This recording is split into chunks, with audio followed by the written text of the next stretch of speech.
experience with multiple people, where the sum, it's bigger than the parts. My favorite part of the trip was the day when we split off into groups after the Tate Modern and we all went shopping. Well, some of us went shopping in different places. That was probably my favorite day. Part of the trip was watching kids from all different grade levels interact with each other and see these kind of spontaneous clusters of kids that don't normally interact, who were just having a hoot. And I love seeing the ninth graders connect with the teachers. They're going to have much to do.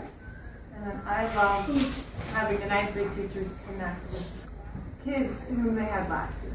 So my favorite part of the London trip was probably seeing Warhorse and the workshop that we had before. I really enjoyed getting to pretend to be a horse and watching the puppeteers work the puppet. It was so cool because it's so heavy and it's so much weight on them, and it's amazing how, like, using teamwork and how everyone working together created such an amazing production, and it was super inspiring for the play that we're going to do now, and I had an amazing time. My favorite part of the London trip was Warhorse. My favorite part of the trip to London was actually the puppetry theater workshop. I thought it really changed the way I watched the play and really enriched the whole experience, and it was just fun to see students interact in a different way.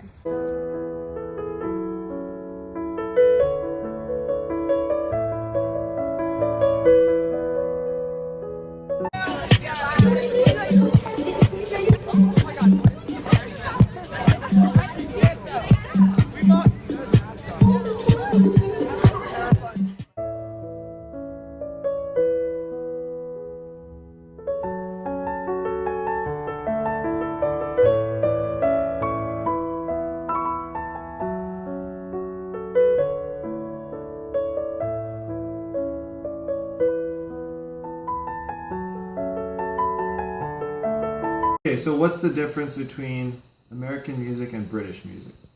So as I see it, the funny thing about it is that some of the biggest bands in America have been the British bands, if you look at it. The Beatles, the Rolling Stones, Oasis. But the thing is, American music, the key thing that you get from America is the blues. That's the main thing that influenced the world of our music here. So, so what the other bands in those other countries did is kind of integrate that into their music, and I think in a lot of ways some of the bands that did it from Europe did it better than we did it here, in integrating it into rock and pop music. So, you know, even like you could look at like Eric Clapton and people like that too, because those are blues influenced musicians. The Stones, obviously, from England. So I think that's the main thing we got is the blues we brought from here, but then they integrated it really well into music that wasn't strictly blues based. It just incorporated it and made something new out of it. Whereas here we played straight blues or rock songs that were really obviously like blues structure, like Elvis. Elvis has the blues in it. In his music, or Chuck Berry, who came before Elvis, they have the blues in them, but their songs are straightforward and they don't have anything else. It's just the blues. Whereas the people who came from England kind of fused that into their music with other chords and other things like that. So that's how I see it. I think I mean, the themes in terms of portraits, landscapes and everything, there's no real difference at all. I mean, there's a tradition that's common. I mean, it's just a choice of subject matter. So, for example, you would have, I mean, something that's a typical American thing, certainly here, is the type of landscape of art in California, which is called plein air, and that's not something that's common in the UK.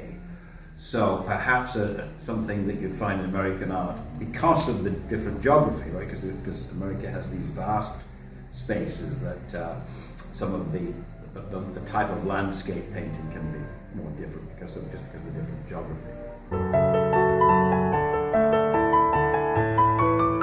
Well, traditionally, some British drama has been of a type called farce, a type of almost slapstick and sort of sexual innuendo comedy that's more popular in Britain, has been more popular in Britain than in the US.